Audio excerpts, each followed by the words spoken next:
And what did you see? I saw it was an American Airlines 757, and it came in and hit the heliport, came down Columbia Pike and hit the heliport next to the Pentagon. I live in an apartment building on that side of the Pentagon, and it just crashed right into. We were on Columbia Pike where the shelter is, and all of a sudden you can hear the noise coming first, and then you can feel the shaking of the building.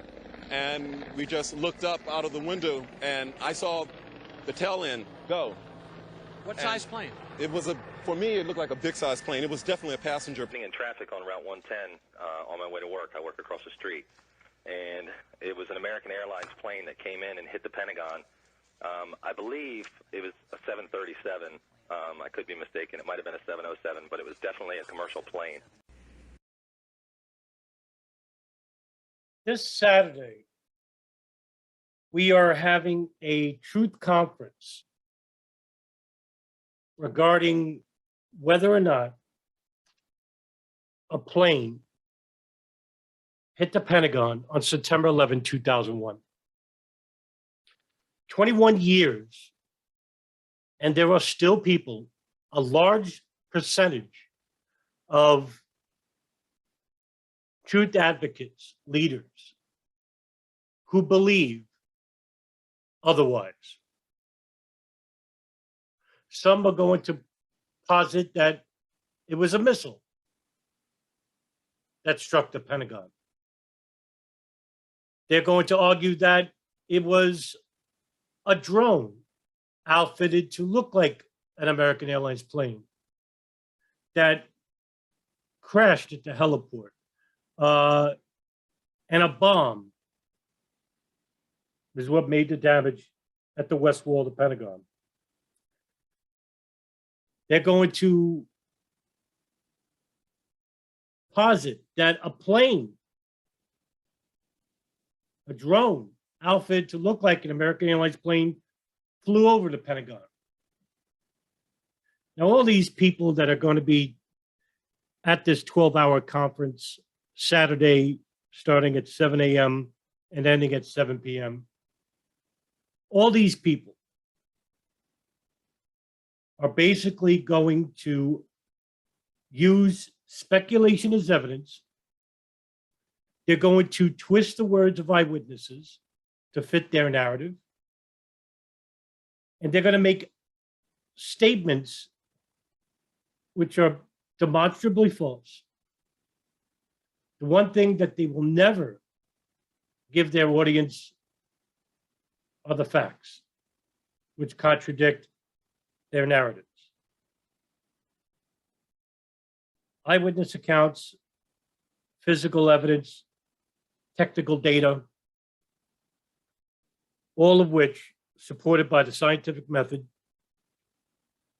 all of which will be ignored by these people.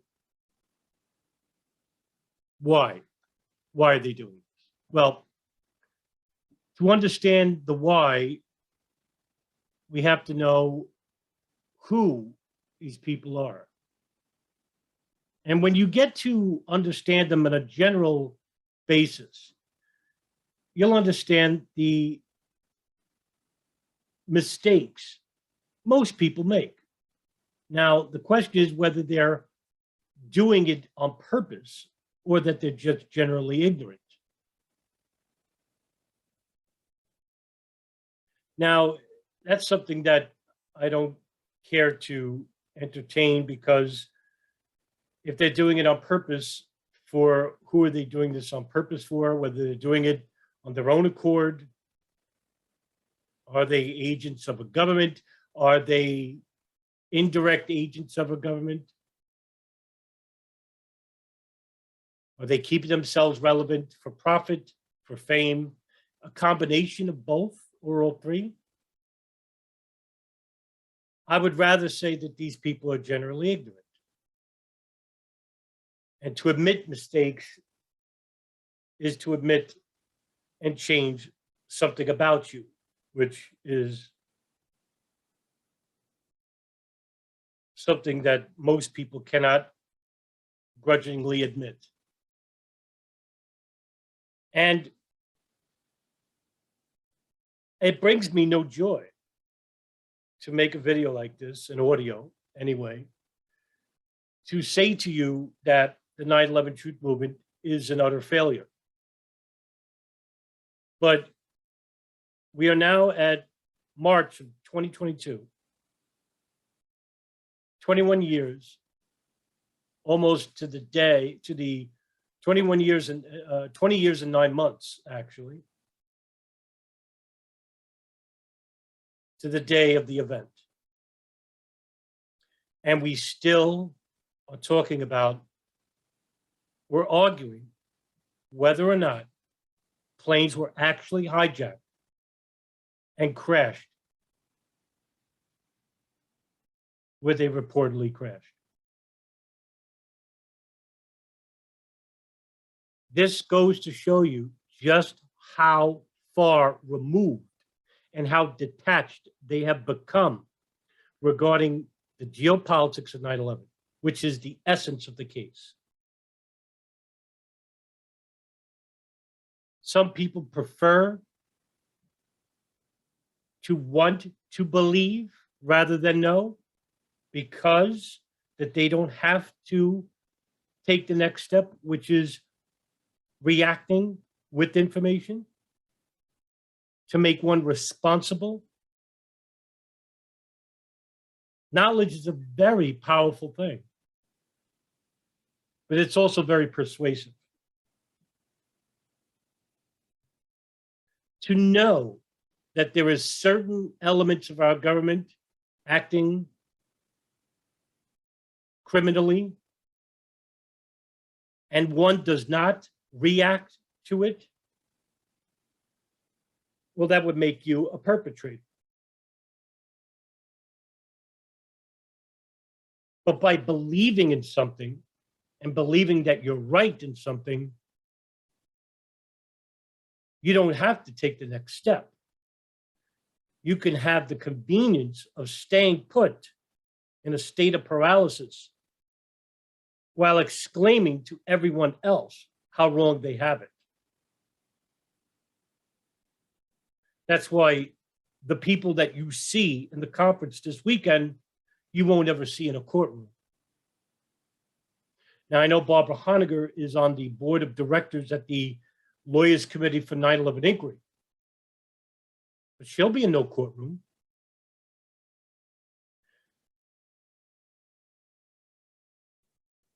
The no plane crowd of the 9/11 Truth Movement have been stuck in this state of paralysis, this mindset of paralysis for 21 years. They've been stuck on the internet for that long. And the only thing that they have at their disposal is a limited creativity, which is often processed in a regurgitating manner, which leads them to have a very short shelf life before they become instantaneously boring by even the very crowd that they are positioning themselves with. And take note that the crowd that they are affiliating with is a very small crowd, but they're very loud. People who tend to espouse that planes are holograms usually are in a very fringe circle, so it's very small. People who tend to think that the planes were drones made to outfit look like hijacked planes, their crowd is a little bit bigger. Still small though.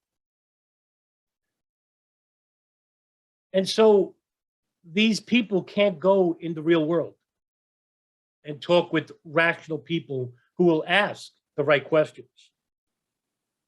And believe me, they deter any type of feedback. These people want exactly what they want. They want a people that won't question their positions. And if they do, you are treated like an outsider or a shill, and then degraded and vilified by the very circle that they adhere to.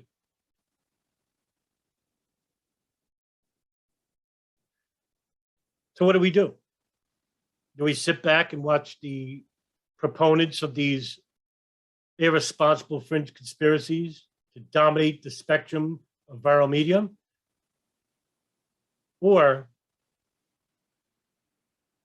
do we promote and produce as much information as possible in the hopes of trying to reach one or two people? That's exactly what my channel is about. And I'll admit that some years back, I used to be very aggressive with these people. But now I'm much more consolidated in my mannerisms. But I still want to reach out to these people. I don't care to sit in an echo chamber. There is no progress to be made. The videos I make, the information that I share, are hoping to reach to those victims of these proponents of these fringe conspiracies. Because I'm not after them. They're the true victims in this. I'm after the profiteering proponents of the 9/11 truth movement who are leading them astray. And so with that, I'm hoping that a video like this or an audio like this is being heard by the very people who fell victim to people like Barbara Honegger or Thierry Mason or Citizens Investigation Team and Rebecca Roth or Christopher Bolin and every other person who does not think any planes were hijacked on 9/11. I'm trying to reach you. And what I'm offering you is information. Information that is tangible, that is testable, that is evidence. And just because you know planes were hijacked on 9/11 doesn't automatically assume one is believing in the official narrative. To people who don't believe in hijacking planes on September 11, 2001, the official narrative to them, and this is coming from my experience from dealing with them, to the official narrative is that 4 planes were hijacked by 19 Muslim fanatics who crashed them into the World Trade Center, Pentagon, in Shanksville. And I'm going to tell you that is just a microcosm of the story that was perpetrated by the 9/11 Commission Report, by government agencies, the FBI, and the media. Not to say that this is false, okay? Yes, planes were hijacked. That would make part of the story true, perpetrated by the government, but it's not all true. Now, I've read the 9/11 Commission Report, and I have it uploaded on my WordPress, chapter by chapter.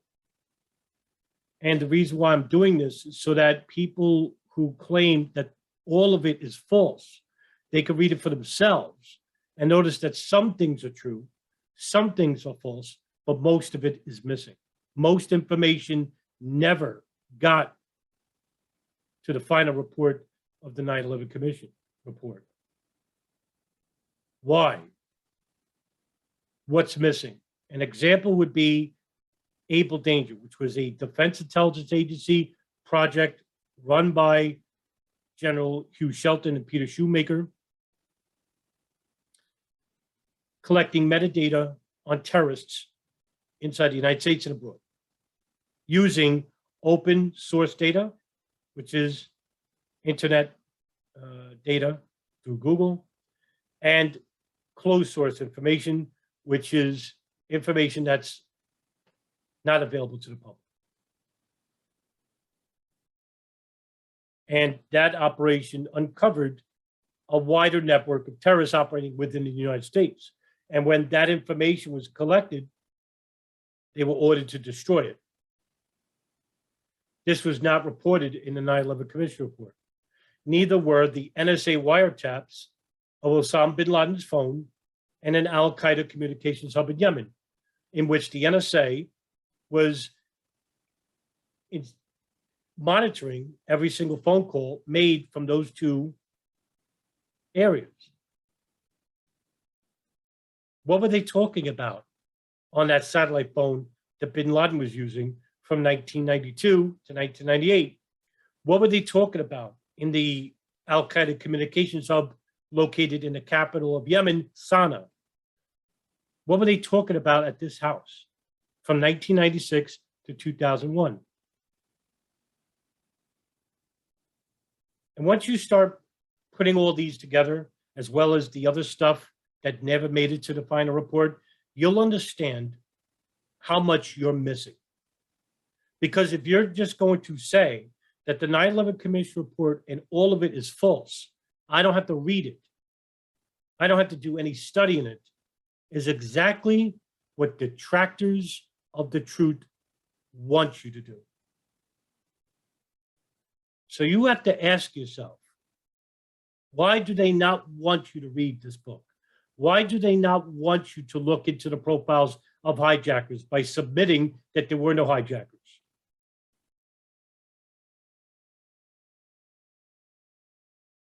Who were behind the hijackers? Who was behind the monitoring of these hijackers through the intelligence agencies, through signals intelligence, through human intelligence? What did they know? What did they didn't know? Information is power. And that's why agencies like the NSA and CIA, the FBI, are some of the most powerful agencies on the earth.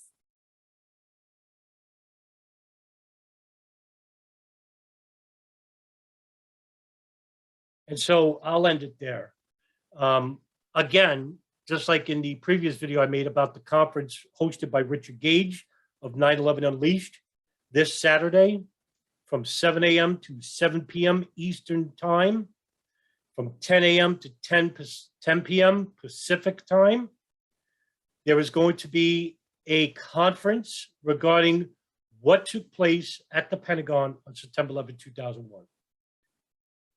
And I want people who follow me or follow Ryan Dawson or DJ Thermal Detonator, I want you to go to this conference. I'm not telling you to be there for the whole 12 hours, but I want you to be there, for an hour or two. Now, the question and answer period is going to be near the end, and each participant is going to get an hour and a half, I believe, of presentation.